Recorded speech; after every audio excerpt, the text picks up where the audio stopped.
Seasons of change are absolutely terrifying. It's human nature to want things to stay the same as before.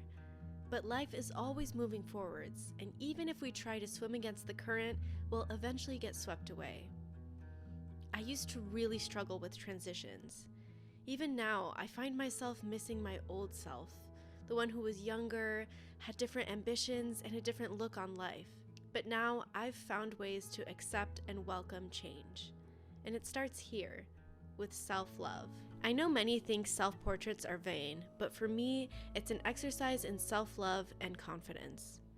I started taking photos of myself during the pandemic. It was my first year of college, we were online, and I made no friends that year. My body had changed drastically, and I no longer felt beautiful. But one day, I just decided to accept myself. Even though I felt like an ugly loner with no friends, I'd force myself to get out of bed and into the city to take photos. I really believe that self-portraits saved me from a massive depression. You just can't hide in front of a camera. You have to show up as you are. There's no other way. And when you look back on the photos, you usually find beauty that you didn't know was there before. Today, I'm doing a photo shoot around these fall florals. The idea of a fall bouquet really speaks to me this week. When I think of fall, I don't necessarily think of flowers. But I realize that when you know what you're looking for, you can find it anywhere, just like this autumn bouquet. Because this photo shoot is all about self-love and acceptance of change, I decided to wear a dress that I've owned for several years, and yet I have never ever worn it in my daily life. Because when I bought this dress, I bought it with the intention of wearing it once I'd lost a couple pounds. And instead of that happening, I've actually gained a lot of weight. So I challenged myself to wear this dress that makes me feel really insecure and redefine my feelings with the dress by posing in feminine and empowering ways. I also made sure to get up close and get some portraits. I wore very minimal makeup for this, pretty much just concealer and mascara, some lipstick, because I really wanted my natural beauty to come through. I know I still have ways to go with my self-confidence because when I saw these final photos, if it was anyone else but myself, I would have thought they were absolutely incredible, beautiful, stunning. But for some reason, because it's me, I just can't tell myself that I'm beautiful yet, but I'll keep working on it. And I think these photos are a great way to get closer to my goal of better self-confidence. Here are the final photos.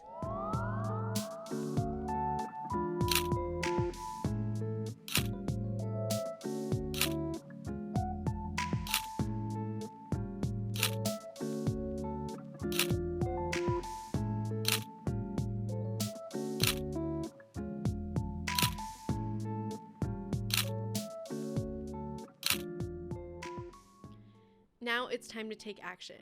I feel so much better about the future when I take time to set myself up for success. Meal prepping is a big part of my life because it not only saves me time in the future, but it makes me happier because I'm eating delicious things that I love, like these chewy granola bars. They're so easy to make and totally customizable.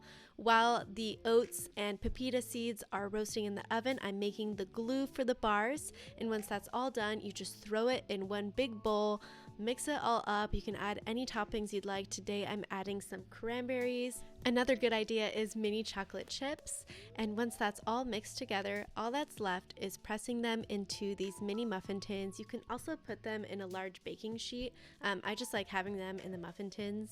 These tend to turn out a little bit crumbly, so if you want it to taste more like a bar than granola, make sure you press really firmly down on whatever you're using. And I like to top mine with some drizzled chocolate. And now I've got breakfast and snacks for a whole week. Yay! I am a determined but very impatient person. I'm always dreaming of the future and yearning to be 5 leaps ahead of where I am now. So that means I often forget to just enjoy the moment.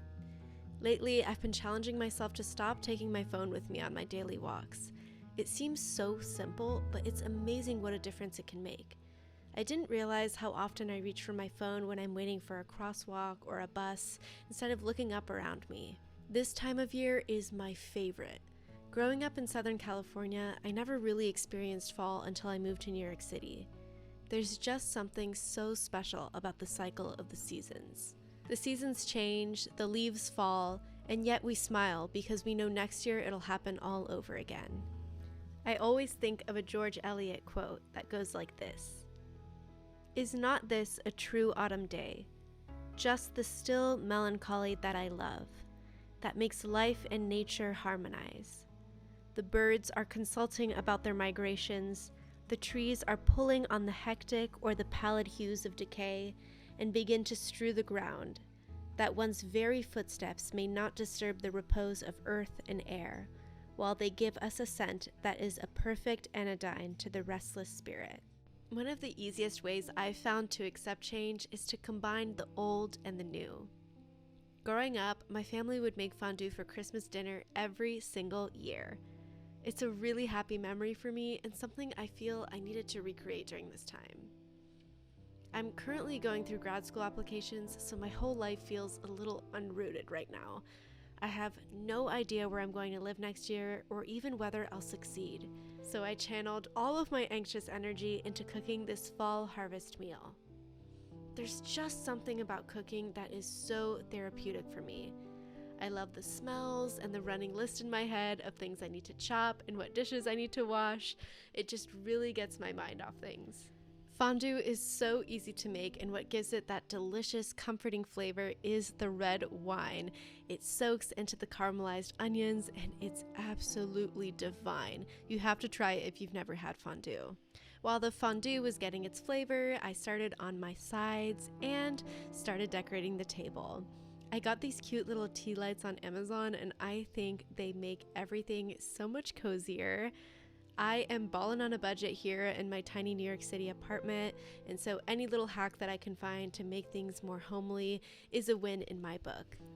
Although I used to eat fondue to celebrate Christmas, today I'm celebrating something a little different. My long-distance boyfriend is coming to visit, so of course I made sure to make all his favorite side dishes. During stressful times, it's easy to focus on what we don't have.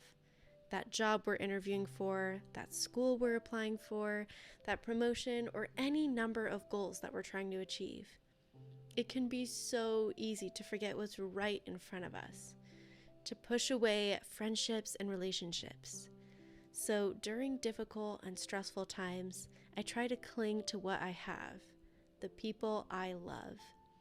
These stressful periods of change are when we need our relationships the most. Trust me, I used to have a tendency to pull away from people when I was struggling. But hard times are so much better when we have someone to go through them with. I really hope you enjoyed this more personal vlog.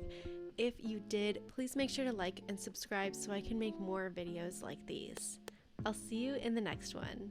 Bye!